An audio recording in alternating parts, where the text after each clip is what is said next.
তিল দি বনোৱা আলুৰ ৰেচিপিটোৰ কাৰণে মই 3টা আলু সৰু সৰুকৈ কাটি লৈছিলোঁ। এয়া মই কুকাৰত দিলোঁ, লগতে পানী আৰু অকণমান নিমখ দি এইখিনি বইল কৰি ল'ম। কুকাৰৰ ঢাকোনখন লগাই দিম আৰু 2টা চিটি মাৰি মই গেছটো অফ কৰি দিম। মোৰ আলুখিনি বইল হ'ল। এতিয়া মই কেৰাহীত তেল দিছোঁ, একদম অলপমান তেল দিছোঁ।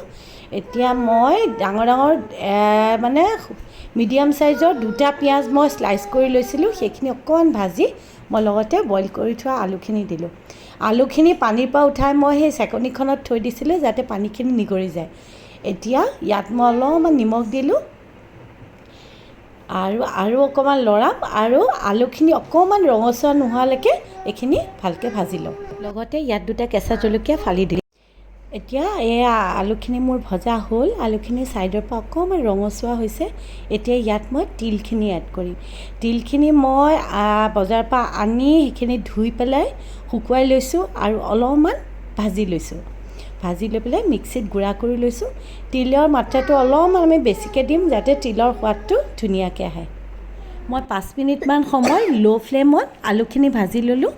মোৰ এইখিনি ৰেডি হ'ল। খালি এটা কথা মনত ৰাখিব, গেছটো বেছি বঢ়াই নিদিব, একেবাৰে ল' কৰি ৰাখিব।